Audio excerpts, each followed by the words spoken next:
नमस्कार मित्रांनो, आजच्या स्टोरीमध्ये तुमचं स्वागत आहे. मित्रांनो, एस टी बसमध्ये प्रवास करणाऱ्या एका साध्या विवाहित महिलेसोबत असा धक्कादायक प्रकार घडला की बसमधल्या महिला किंचाळून उठल्या. चालक आणि वाहकाने दाखवलेला अमानुषपणा ऐकून तुमच्या अंगावर शहारे येतील. एस टीमध्ये प्रवास करणाऱ्या एका विवाहित महिलेसोबत अत्यंत धक्कादायक प्रकार घडला. 35 प्रवासी ओरडत राहिले. ड्रायव्हरने केलेलं असं काही की बसमधल्या सर्व महिला ओरडू लागल्या. एक अशी घटना ज्यामुळे महिलेच्या कुटुंबाला मोठा धक्का बसला. महिलेसोबत बसच्या ड्रायव्हरने केलं असं काही की जे पाहून 35 प्रवासी घाबरले, पण मधल्या 35 महिला ओरडू लागल्या. बसमध्ये घडलेली ही घटना ऐकून तुमच्या तळपायाची आग मस्तकात जाईल. जर तुम्ही चॅनलवर नवीन असाल तर आमच्या चॅनलला सबस्क्राईब करा. एक विवाहित महिला तिच्या 2 मुलांना घेऊन बसमध्ये चढली आणि तिच्यासोबत जे घडलं ते अत्यंत धक्कादायक आणि संतापजनक कृत्य होतं. ही घटना इतकी भयानक होती की ज्यामुळे बसमध्ये बसलेल्या 35 महिला ओरडू लागल्या. एकच खळबळ बसमध्ये उडाली. त्या महिलेसोबत नेमकं काय झालं? त्या बस चालकाने असं काय केलं की त्या बसमधल्या 35 महिला ओरडू लागल्या? काय घडलं होतं त्या दिवशी? चला पाहूया सविस्तर या घटनेमध्ये. ही घटना आहे एका सामान्य गृहिणीची, एका विवाहित महिलेची, जी आपल्या 2 मुलांना घेऊन एका बस स्टॉपवर उभी होती. ती बसची वाट पाहत होती. काही वेळाने तिची बस आली.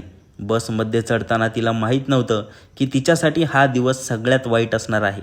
नेहमीप्रमाणे ती बसमध्ये बसली. मुलांना खिडकीजवळ बसवलं आणि स्वतःही तिथेच बसली. तिच्यासमोर पुढे काय वाढून ठेवलंय, काय धक्कादायक प्रकार तिच्यासोबत घडणार होता याची जराही कल्पना तिला नव्हती. 5 मिनिटांमध्ये बस सुरू झाली. बसमधील कंडक्टरने तिकीट काढायला सुरुवात केली.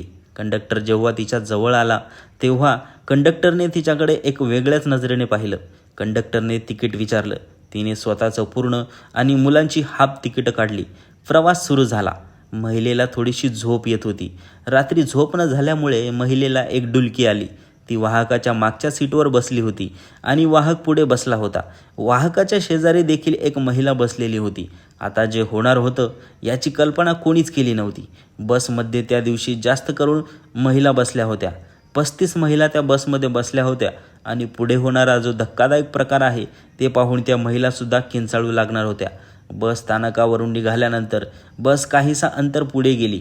पुढे एक बसचा स्टॉप होता. एका छोट्या गावात बस थांबली. तिथे थांब्यावर बसमध्ये प्रचंड गर्दी झाली. त्या गर्दीमध्ये 2 महिला बसमध्ये चढल्या.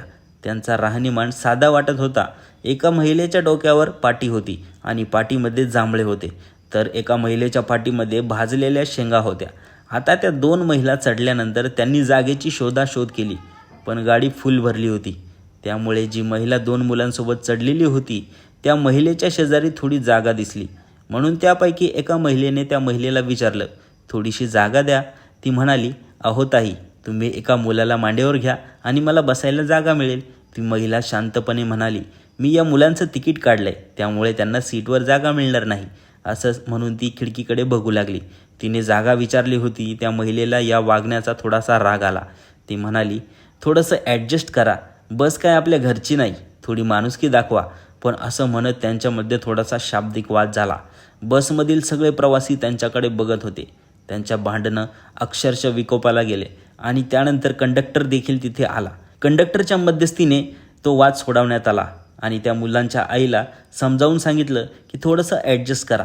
कंडक्टर म्हणाले, अहो मॅडम, जरा ॲडजस्ट करा ना, गर्दी आहे बसमध्ये, तुम्ही मुलाला मांडीवर घ्या. आता ती बाई ठामपणे म्हणाली, मी तिकीट काढले, मी का मांडीवर घेऊ? ते काय लहान मुलं नाही मांडीवर बसायला. आता वाद आणखीनच वाढला. वाद आता कंडक्टर आणि त्या आईमध्ये सुरू झाला. पण काही वेळानंतर वाहकाला देखील समजलं की आईने त्यांच्या मुलांचे हाफ तिकीट काढले आहे. मग त्यानंतर त्यांनी रिक्वेस्ट केली. मग दुसरी महिला कशीबशी तिथेच ॲडजस्ट होऊन बसली आणि त्या आईकडे आता रागाने पाहत होती. काही वेळाने तिथे भाजलेल्या शेंगा विकणारी एक महिला आली. त्या महिलेकडून त्या मुलाने भाजलेल्या शेंगा घेतल्या आणि त्या शेंगा फोडून खायला सुरुवात केली. आता लहान मुलं ती टरफलं आणि त्यांनी खाल्लेल्या शेंगा ती टरफलं शीटवर टाकायला सुरुवात केली. तर काही टरफलं त्या शेजारी बसलेल्या महिलेच्या अंगावर टाकली आणि त्यामुळे त्या महिलेचा पारा आणखीनच वाढला. आधीच त्या मुलांच्या आईसोबत त्या महिलेचा वाद झाला होता आणि या मुलाने टरफलं टाकल्यामुळे तो वाद आणखीनच वाढला. तिने मुलांना 1-2दा डरावलं. पुन्हा आणखी वाद वाढला. आता 2-3 वेळा वाद होत आहे म्हणून बसलेल्या त्या आईकडे सगळ्या प्रवाशांचे लक्ष जात होते. बसमध्ये बसलेल्या महिलेला वाटायला लागलं की मुलांची आई किती विचित्र आहे. थोडं ॲडजस्ट करायला काय जातं. एकतर आजच तिने बसू दिलं नाही आणि बसू दिलं तर आता तिचे मुलं तिच्या अंगावर टरपले टाकत आहेत. यामुळे सगळ्यांच्या नजरा ती महिला आता वाईट झाली होती. ही फारच भांडकुदळ बाई आहे असं झालं होतं. प्रवास लांबचा होता आणि 2-3 वेळा भांडण झाल्यामुळे सगळ्यांना समजत होतं की महिला भांडकुदळ आहे.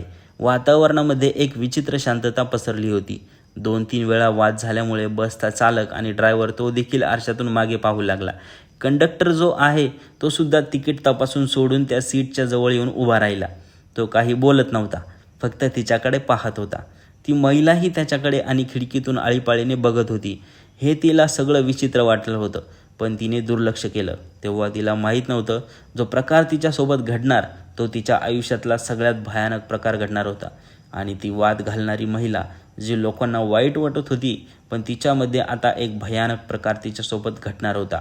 काही वेळाने तिच्यासोबत वाद घालणारी महिला होती ती पुढच्या थांब्यावर उतरली. आता तिच्या शेजारच्या सीटवर जागा झाली. बसचा कंडक्टर सगळ्यांना धक्का देऊन त्या महिलेच्या शेजारी येऊन बसला. आता मात्र त्या महिलेच्या भीतीची लहर उमटली. आता इथून पुढे जे होणार होते ते अगदी अविश्वसनीय आणि धक्कादायक होते. वाहक त्या महिलेला म्हणाला, कुठून आलात तुम्ही? कुठे निघालात? भरपूर वाद करता. त्या महिलेने काहीच उत्तर दिलं नाही आणि गप्प राहणं पसंत केलं. ती रागाने खिडकीकडे बघू लागली आणि इथूनच त्या भयानक घटनेला सुरुवात होणार होती. त्याची कल्पना तिने स्वप्नातही केली नव्हती. बाहेर पाऊस सुरू होता. वातावरणात पाऊस होता. हवेमध्ये गारवा होता. काही लोकांनी अंगावर स्कार्फ आणि स्वेटर घातलं होतं. काही महिलांनी रुमाल आणि तोंड बांधून घेतलं होतं. पण अचानक त्या महिलेला दरदरून घाम फुटला. 5 मिनिटं झाली, 10 मिनिटं झाली, तिचा घाम थांबत नव्हता. ती अक्षरशः पिशवीतून टॉवेल काढून घाम पुसत होती. शेजारी बसलेला कंडक्टर तिच्याकडे पाहत होता. तो एकटक पाहत असल्यामुळे मागील सीटवरील प्रवासी महिला देखील त्या कंडक्टरकडे बघत होत्या. तिला वाटत होतं की हा असा का पाहतोय. तिच्या शेजारी बसलेला कंडक्टर आणि आरशातून पाहणाऱ्या चालकाला तिच्या हालचाली विचित्र वाटू लागल्या. हे नेमकं काय होतंय कोणालाच कळत नव्हतं. ती महिला जोरजोरात किंचाळायला लागली आणि अचानक एक धक्कादायक गोष्ट घडली. ती म्हणजे वाचवा, मला त्रास होतोय, मला वाचवा. आता तिचा आवाज ऐकून सगळे प्रवासी दचकले. आता एकतर कंडक्टर त्याच्या शेजारी बसलेला होता. तो देखील घाबरला. त्याला वाटलं मी शेजारी बसले म्हणून ही ओरडती की काय. पुढच्या क्षणी ती महिला वाचवा म्हणून डायरेक्ट सीटवरून खाली कोसळली आणि जमिनीवर लोळू लागली. तिची भयंकर अवस्था पाहून कंडक्टर डायरेक्ट उभा राहिला. तो हा प्रकार पाहून शेजारच्या 2 महिलांना भांबावून गेल्या. त्यांनी कंडक्टरला बाजूला सरकवलं आणि उचलण्याचा प्रयत्न केला. तिला पाणी पाजलं. तिला विचारलं, काय झालंय ताई? तर तिने जे सांगितलं ते अत्यंत धक्कादायक होतं. ती म्हणाली, मला रक्तदाबाचा त्रास वाढलाय, माझा BP खूप वाढलाय, मला खाली उतरवा, गाडी थांबवा. आता तिने ही मागणी सुरू केली. तिने वाहक आणि चालकाकडे हात जोडून विनंती केली, साहेब गाडी थांबवा, माझा जीव जाईल, मला दवाखान्यात जावं लागेल. पण तिच्या विनवणीचा त्यांच्यावर काहीही गंभीर परिणाम झाला नाही. तिने सुरुवातीला श्वास घेतला होता, त्यामुळे चालक आणि वाहक तिला गांभीर्याने घेत नव्हते. वाटलं नाटक करत आहे. आता चालक म्हणाला, गाडी कुठे थांबत नाही, गाडीमध्ये थांबवणे हे नियमात बसत नाही.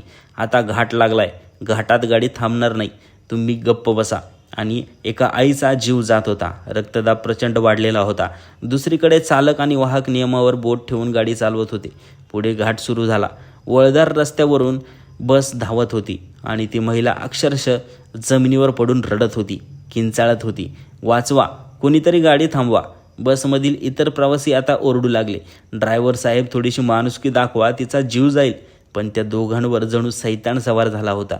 त्यांनी कोणाचं ऐकलं नाही. संपूर्ण घाट संपेपर्यंत ती महिला वेदनेने तळमळत होती. तिचे 2 लहान मुले आपल्या आईची अवस्था पाहून भेदरलेल्या नजरेने रडत होते.